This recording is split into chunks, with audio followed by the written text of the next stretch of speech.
Hello everyone, welcome back to my channel. ఈరోజు వీడియోలో goat head curry ఎలా prepare చేసుకోవాలో చూద్దామండి. చాలా ఈజీగా చేసేయచ్చు, చాలా బాగుంటుంది టేస్ట్ కూడా.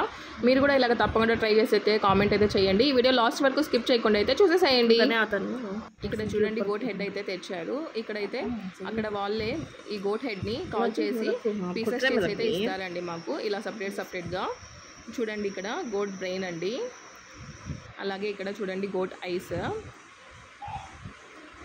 ఈ గోట్ హెడ్ కర్రీ ఎంతమందికి ఇష్టమో కామెంట్ అయితే చేయండి. ఒక 2 to 3 టైమ్స్ బాగా నీట్గా వాష్ చేసుకొని పక్కలో పెట్టుకోండి. చాలా ఈజీగా చేసేచ్చండి గోట్ హెడ్ కర్రీ. మీరు కూడా ఇలాగ తప్పకుండా ట్రై చేసి కామెంట్ అయితే చేయండి. ఇంకా ప్రాసెస్లోకి అయితే వెళ్ళిపోదాం. ముందుగా ఇక్కడ స్టవ్ ఆన్ చేసుకొని స్టవ్ మీద కుక్కర్ పెట్టుకొని 2 లేదా 3 టేబుల్ స్పూన్లు ఆయిల్ వేసుకోవాలి. ఆయిల్ హీట్ అయ్యాక మనం ముందుగా కట్ చేసి పెట్టుకున్న ఆనియన్స్ అయితే వేసుకోవాలండి. ఒక 2 మీడియం సైజ్ ఆనియన్ తీసుకొని వేసుకోండి.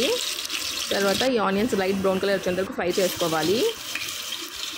తర్వాత 2 టేబుల్ స్పూన్లు అల్లం వెల్లుల్లి పేస్ట్ ఇలా బాగా ఒకసారి మిక్స్ చేసుకోవాలండి. తర్వాత 2 టమాటోస్ ఇలా కట్ చేసుకొని వేసుకోవాలి. తర్వాత మీరు రుచికి సరిపడ ఉప్పు వేసుకోవాలండి. తర్వాత 1/2 టీ స్పూన్ పసుపు, అలాగే మీరు స్పైసీ ఎంత తింటారో చూసుకొని రెడ్ చిల్లీ పౌడర్ అయితే వేసుకోండి. నీట్గా వాష్ చేసి పెట్టుకున్న గోట్ హెడ్ని అయితే వేసుకోవాలండి.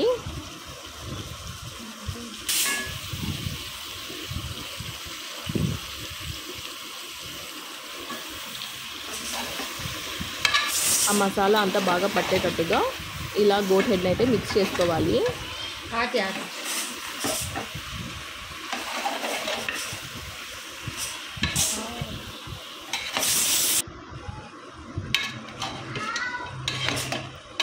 చూడండి, వీడియోలో చూపించిన విధంగా అయితే గోట్ హెడ్ని మసాలా అంతా బాగా పట్టేటట్టుగా మిక్స్ చేసుకోండి. తర్వాత 2 టీ స్పూన్ల కొరియాండర్ పౌడర్ వేసుకోండి, ధనియా పొడి అండి.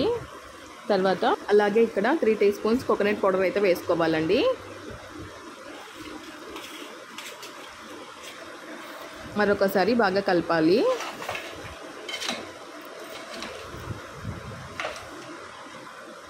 ఇలా బాగా మిక్స్ చేసుకున్నాక మీ కన్సిస్టెన్సీని చూసుకొని వాటర్ అయితే వేసుకోండి.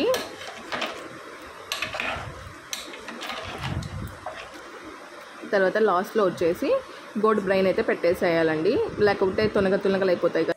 అందుకే మీరు కూడా ఇలాగే చేయండి. కుక్కర్ వెజల్ పెట్టేసి ఒక 6 విజిల్స్ వచ్చేందుకు మనం కుక్కర్ వెజల్ పెట్టేసేయాలండి. తర్వాత చూడండి, ఎమ్మి గోట్ హెడ్ కర్రీ అయితే రెడీ అయిపోయింది. టేస్ట్ అయితే చాలా బాగుంటుంది. మీరు కూడా ఇలాగ తప్పకుండా ట్రై చేసి అయితే కామెంట్ అయితే చేయండి. చూడండి, గోట్ హెడ్ కర్రీ కాకోకుండా ఫ్రై అయితే అయిపోయింది. కొద్దిగా వాటర్ వేసినాం, మీరు కూడా వాటర్ చూసుకొని వేసుకోవాలండి. ఈ గోట్ హెడ్ కర్రీ చపాతీ, పుల్కా, వైట్ రైస్, పలావ్, పుల్కాస్ ఎందులోకైనా చాలా బాగుంటుంది. మీరు కూడా తప్పకుండా ట్రై చేయండి. ఈ వీడియో నచ్చినట్టయితే like, share and please don't forget to subscribe and don't forget to press bell icon for more updates. Thank you for watching. Until then, take care. Bye bye.